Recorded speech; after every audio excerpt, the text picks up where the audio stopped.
আমাদের আরেকটা দল আছে বাংলাদেশে, জামাত ইসলাম। ওরা কিন্তু আপনাদের চেয়ে স্মার্ট হয়ে গেছে। আপনারা কি আমার সঙ্গে এগ্রি করেন? কেন তারা আমরা কেন স্মার্ট হলাম না? আমরা কেন ওদের সঙ্গে লড়াই করে পারছি না?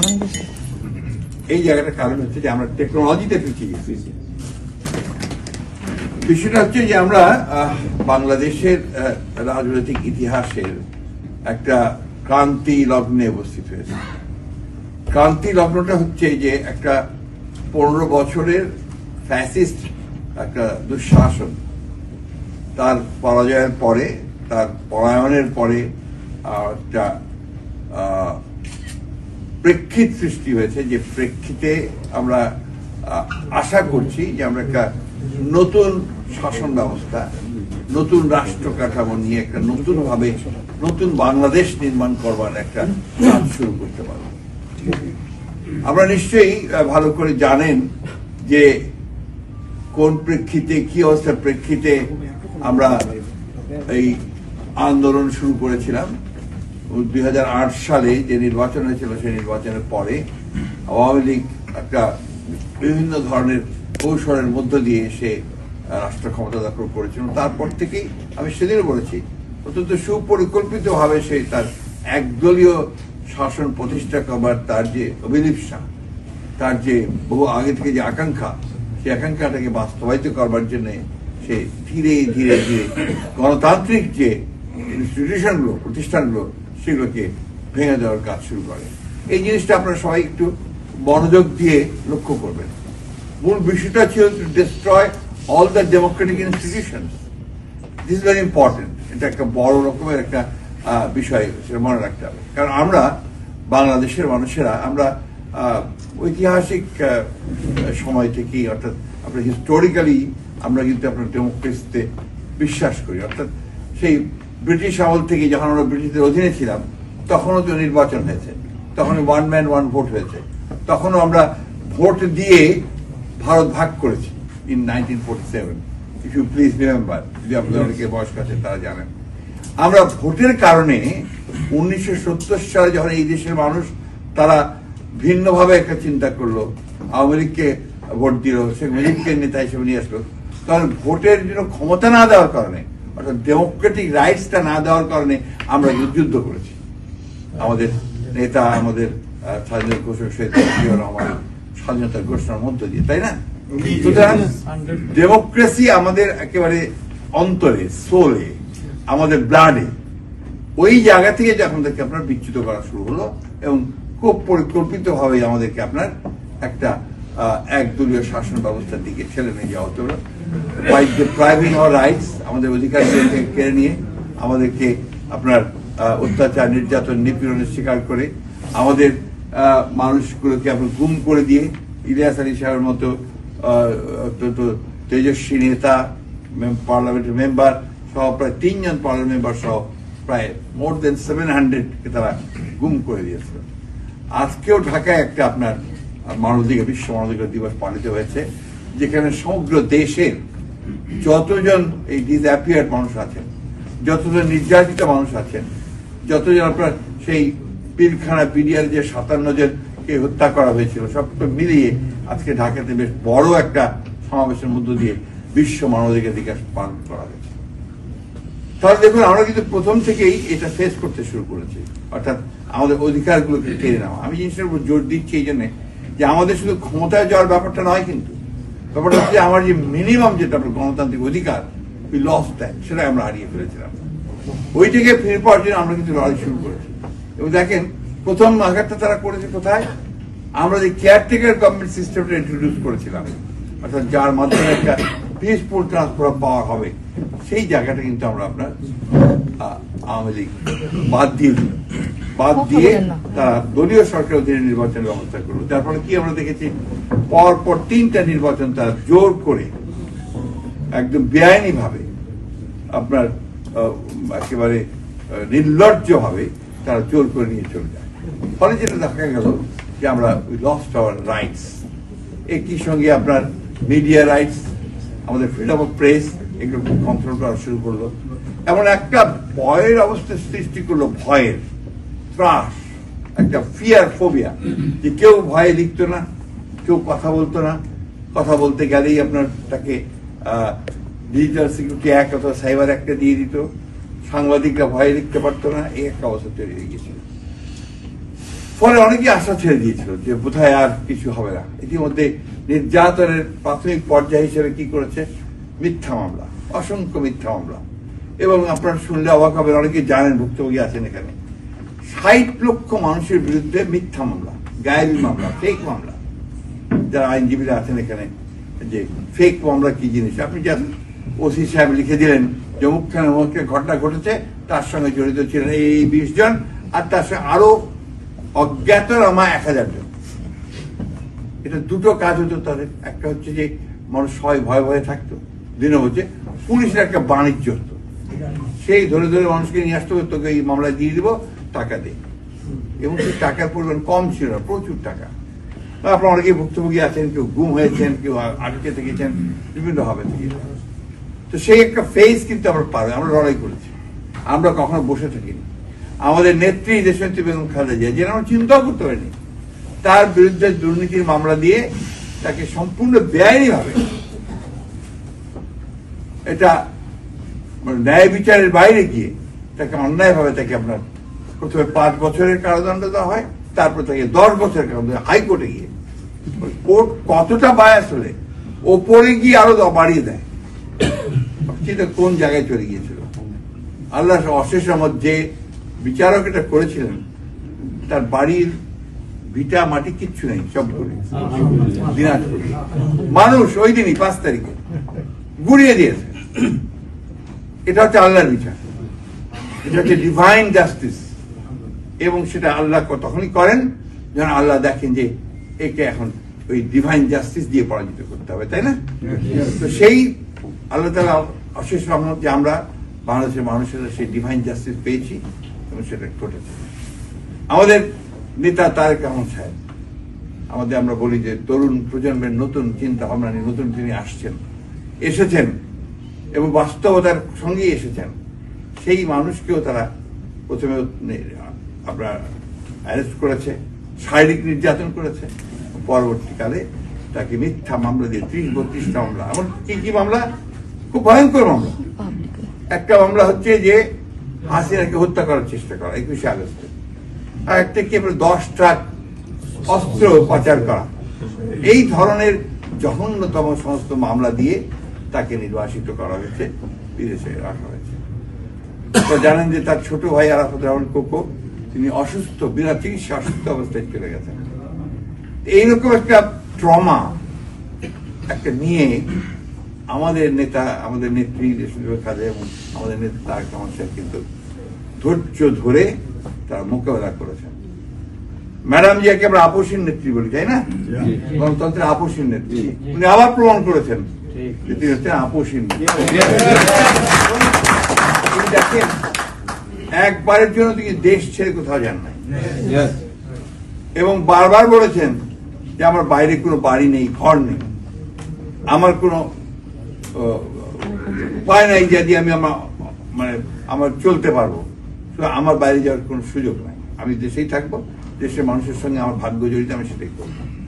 এই মহিলাকেও তারা ওইভাবে রেখেছে। আজকে এখানে অনেক ভাই বলেছেন, তারা অনেকে, আমি চিনি অনেককে যারা নির্যাতিত হয়েছেন, যারা এখনো আপনার সঠিকভাবে বাড়িঘর ফেরত পাচ্ছেন না, বাড়িঘর দখল হয়ে গিয়েছে। আমাদের দেশে আইন তো আবার আপনার কি ঝামেলা, আপনাদের এখানেও বিলাতের আইন ফলো করে, তো সেই পুরোনো আমার বিলাতের আইনও ফলো করে। ফলে এখানে এই বাড়িঘর সম্পত্তির যে আইনটা, এই আইনটা তো আপনি যতক্ষণ না বদলানো যাবে, আপনি তো ওখান থেকে বেরোতে পারবেন না।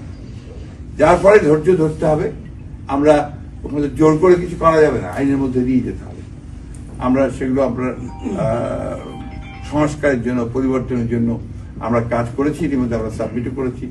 আমরা সংবিধান সংশোধনের জন্য বা পরিবর্তনের জন্য কমিশন করা হয়েছে, সেই কমিশনের কাছে আমরা আমাদের প্রস্তাবটা দিয়েছি। সবচেয়ে বড় জিনিস হচ্ছে আমরা একটা 31 দফা দিয়েছিলাম ফর চেঞ্জ, রাষ্ট্র ব্যবস্থার পরিবর্তন, রাষ্ট্র কাঠামোটার পরিবর্তন। কারণ আমরা দেখেছি যে এই রাষ্ট্র কাঠামোতে আপনার ওই কর্তৃত্ববাদী হওয়ার সম্ভাবনা খুব বেশি, ফ্যাসিস্ট হয়ে যাওয়ার সম্ভাবনা সবচেয়ে বেশি, সুতরাং রাষ্ট্রপতি এবং প্রধানমন্ত্রী এই দুজনের ক্ষমতা থেকে ভাগ করতে হবে, ব্যালেন্স আনতে হবে, এবং একটা মানুষকে সকল ক্ষমতার অধিকারী করা যাবে না, যে কারণে প্রধানমন্ত্রীর ক্ষমতাকে আমরা কমিয়ে নিয়ে আসার চেষ্টা করেছি।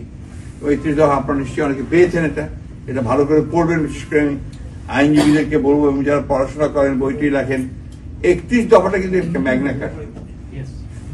আপনারা এটা যদি ঠিক মতো বোঝেন, পড়েন, তাহলে কিন্তু আর অন্য কোনো কিছু দরকার হয় না। এটাই হচ্ছে আমরা নতুন পৃথিবী, নতুন বাংলাদেশ দেওয়ার আমরা একটা স্বপ্ন মানুষ স্বপ্ন আমরা দেখাতে পারি, তাই না? এটার জন্য কি করতে হবে? এটার জন্য আপনাদেরকে কাজ করতে হবে, যেটা আগে করেছেন ফ্যাসিবাদের হাত থেকে মুক্তি পাওয়ার জন্য। একইভাবে এই ৩১ দফাকে পপুলার করার জন্য এটা সরকারের কাছে প্রচার করতে হবে। আরেকটা কথা সেদিন আমি সেটা বলেছি, এখনকার এই যুদ্ধ আপনার সমাবেশের যুদ্ধ নয়। এখন যে যুদ্ধটা আপনাকে করতে হবে, এখনকার যুদ্ধ সেই যুদ্ধ আপনি স্লোগান দেওয়ার যুদ্ধ নয়। এখনকার যুদ্ধ হচ্ছে আপনার ওই যে মোবাইল সেট আছে, এই মোবাইল সেটে সাইবার ওয়ার, আপনাকে সাইবার ওয়ার করতে হবে। আর ফেসবুক কিন্তু হচ্ছে ব্যক্তি কেন্দ্রিক, অল্প লোকের কাছে যায়, কিন্তু আপনার অন্যান্য যে ডিভাইসগুলো আছে সেই ডিভাইসগুলোতে আপনি বেশি মানুষের কাছে পৌঁছাতে পারবেন। এই ধরনের ডিভাইসগুলো ইউজ করবেন। আমি এই জন্য সাজেস্ট করবো, আপনার এখানে অ্যাডভান্স মানুষ অনেকেই আছেন, যে যুক্তরাজ্য বিএনপি একটা আইসিটি সেল, মানে আপনার যে ইনফরমেশন সেল তৈরি করবে, এবং তারা একটা সোশ্যাল মিডিয়া সেল তৈরি করবে। আপনাদের বাংলাদেশি নতুন উচ্চ শিক্ষিত, আইসিটি অত্যন্ত উচ্চ শিক্ষিত, আপনার ইনফরমেশন টেকনোলজিতে যারা অনেক পারঙ্গম, এরকম বহু ছেলে আছে, এবং তারা কাজ করতে চায়, তারা বিএনপিকে সাহায্য করতে চায়, বাংলাদেশকে সাহায্য করতে চায়। তাদের সঙ্গে আপনাদেরকে যোগ স্থাপন করতে হবে। শুধু হই হই করলাম, স্লোগান দিলাম, এতে কিন্তু আপনি এই যুদ্ধ জয় করতে পারবেন না। আপনি খেয়াল করে দেখবেন যে এই যে আপনার ৫ তারিখের পরে ভারত মুহূর্তের মধ্যে সমস্ত পৃথিবীকে জানিয়ে দিল যে বাংলাদেশে বিএনপি সংখ্যালঘুদের উপরে নির্যাতন করছে। ঠিক না? করেছে কিনা? সেম তো বটেই। আপনারা কি ব্যবস্থা নিয়েছেন? আপনাদেরকে, আপনার যেটা দরকার ছিল, এটাকে আপনার সাথে সাথে কাউন্টার করা। True picture ১। ২ নম্বর, ব্রিটিশ গভর্নমেন্টকে বলা, আপনাদের ব্রিটিশ গভর্নমেন্টের ৪ জন এমপি পার্লামেন্টে দাঁড়িয়ে বিএনপির বিরুদ্ধে কথা বলেছে, বাংলাদেশের বিরুদ্ধে কথা বলেছে, বলেছে না? তার মানে আমরা ওই জায়গায় ফেল করছি, আমরা সঠিক চিত্রটা তাকে দিতে পারিনি। আমি কি ভুল বলছি? তাহলে এই জায়গাটা আপনাদেরকে সজাগ হতে হবে, এই জায়গাটা আপনাদেরকে সতর্ক হতে হবে। আমরা এই যুদ্ধে তখনই জয়ী হতে পারবো না যদি এই যুদ্ধটাকে আমরা ওদেরকে পরাজিত করতে না পারি। সেই জন্য আমি অনুরোধ করবো যে আপনারা এই দিকটা খেয়াল রাখেন, যারা এগুলোর সঙ্গে সংযুক্ত আছেন তাদেরকে নিয়ে আসেন, নিয়ে এসে তাদেরকে দিয়ে আলাদা সেল করেন। পয়সা নেবেন আপনাদের কাছে কেউ না, আপনাদেরকে বলে দেবে যে আপনি এইভাবে এইভাবে করেন, এই জিনিসগুলো দেন, তারা করে দেবে। You have to take lessons and training from them. আমি তো খুব বেশি কিছু জানি না এটা সম্পর্কে, কিন্তু আমি জানার চেষ্টা করছি এই বয়সেও। এটা না করলে এখন যুদ্ধ জয় করা যাবে না, এটা বাস্তবতা। আপনি যতই চিৎকার করি, যতই বড় মিছিল করি, কোনটা কাজে দেবে না যদি আমি স্বপ্নে রাখি। নাহলে দেখেন ওই কয়েকজন মাত্র লোক ইসকনের, তারা একটা ঘটনা ঘটলো, আর গোটা মানে ভারত জুড়ে না, গোটা পৃথিবী জুড়ে তার বিরুদ্ধে কথা বলে ফেললো। ঠিক না? এই জিনিসটা বন্ধ করতে হবে, তাই না? নাম্বার 2 যেটা হচ্ছে যে আমরা গণতন্ত্রের জন্য সংগ্রাম করেছি, আমরা গণতন্ত্রের জন্য লড়াই করছি। এই বিষয়টা এদেরকে বোঝাতে হবে যে আমার যে লড়াইটা ছিল, লড়াইটা আছে, সেটা কিন্তু ডেমোক্রেসির জন্য। তুমি ডেমোক্রেসির মাদার বলে নিজেকে পরিচয় দাও, যে যুক্তরাজ্য হচ্ছে গণতন্ত্রের পাদপীঠ, এখান থেকে সেইটাকে হলে তুমি গণতন্ত্রকে সমর্থন করো। আমরা বাংলাদেশের মানুষেরা গণতন্ত্রের জন্য প্রাণ দিয়েছি, লড়াই করে, আমাদের ছেলেরা রক্ত ঢেলে দিয়েছে। 5 বছরের শিশু থেকে শুরু করে আপনার 90 বছর বৃদ্ধা পর্যন্ত গুলি খেয়েছে, তাই না? তো সেই জায়গাগুলো ওদেরকে ভালো করে বোঝাতে হবে। আপনারা খেয়াল করে দেখবেন আমাদের আরেকটা দল আছে বাংলাদেশে, জামাত ইসলাম। ওরা কিন্তু আপনাদের চেয়ে স্মার্ট হয়ে গেছে। আপনারা কি আমার সঙ্গে এগ্রি করেন? কেন তারা আমরা কেন স্মার্ট করেন না? আমরা কেন ওদের সঙ্গে লড়াই করে পারছি না?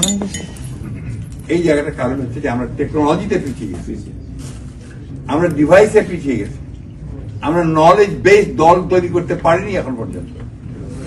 আমার দলকে তৈরি করতে নলেজ বেস। আজকে দেখেন সিরিয়াতে বিপ্লব হয়ে গেল না?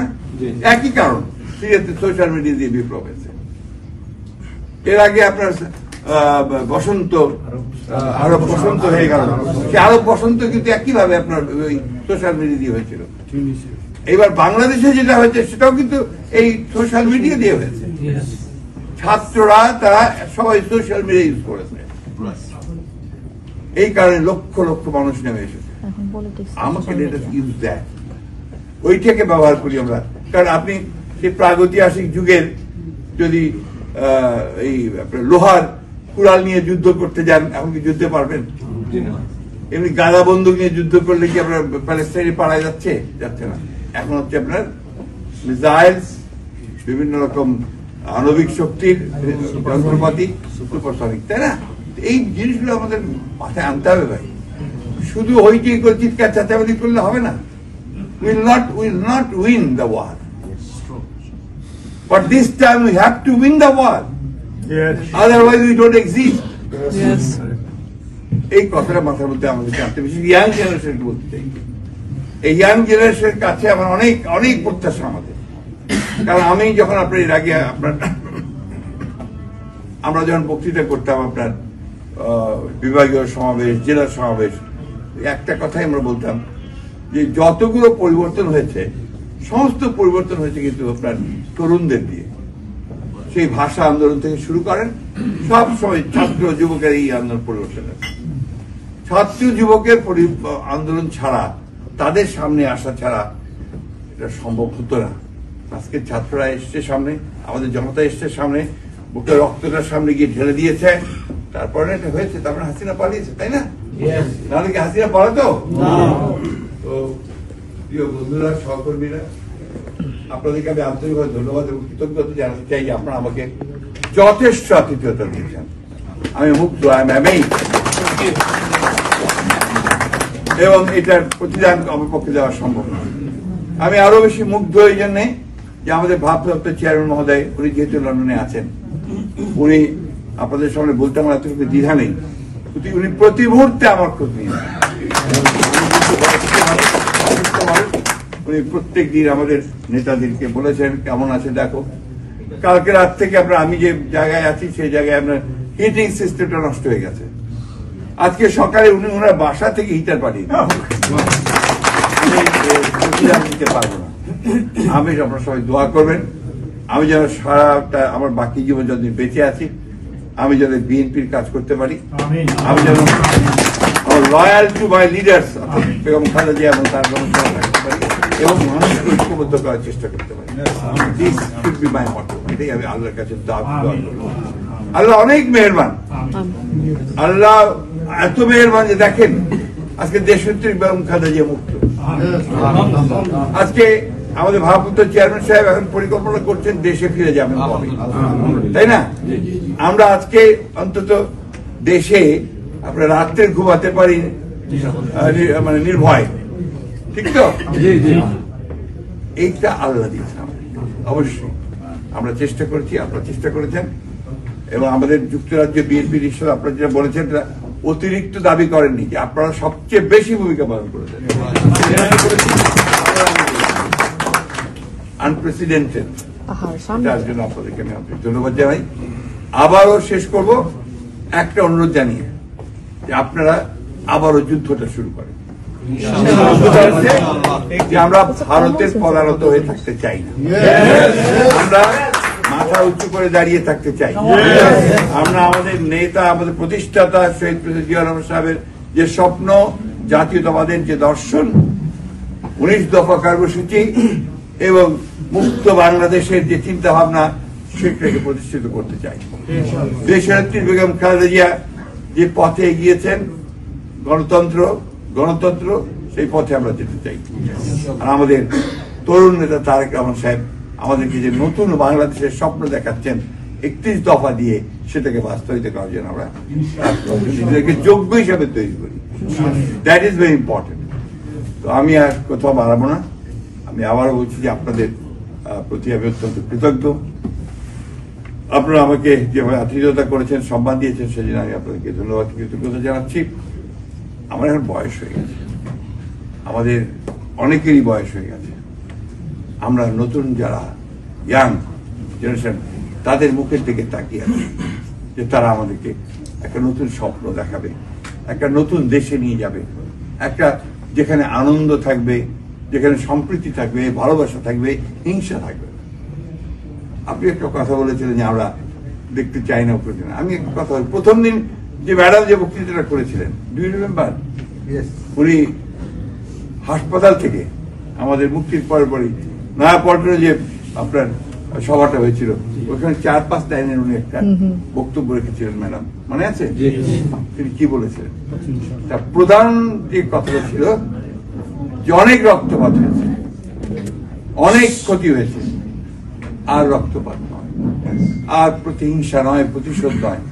আসুন আমরা এখন সবাই মিলে ঐক্যবদ্ধ হয়ে দেশকে গড়ে তোলার চেষ্টা করি, ভালোবাসার একটা বাংলাদেশ গড়ে তোলা। That is most important. এটা আপনারা সবাই মনে রাখবেন। আর একটা কথা, বিদেশে বাংলাদেশের যে সম্মান সৌন্দর্য, এটা কিন্তু আপনাদের হাতে। How you behave, how you move, সম্পূর্ণ কিন্তু আপনাদের উপর নির্ভর করে, তাই না? এটা মাথায় রাখতে হবে। আর ছেলে মেয়েদেরকে আপনারা সবাই জানি খুব ভালো ভালো জায়গায় পড়াশোনা করাচ্ছেন, ওদেরকে বাংলাদেশের প্রতি ভালোবাসা আনাতে হবে। একটু তাদেরকে আপনাকে বোঝাতে হবে যে হোয়াট ইজ বাংলাদেশ, কেন আমরা বাংলাদেশের পক্ষে কথা বলি। রুটের প্রতি তার যে আকর্ষণ, সেটাকে সৃষ্টি করতে হবে। এটা আপনাদের দায়িত্ব। আমি আপনাদেরকে আবারও ধন্যবাদ জানিয়ে এবং আপনাদের প্রতি কৃতজ্ঞতা জানিয়ে আমার বক্তব্য শেষ করছি। ধন্যবাদ। আসসালামু আলাইকুম।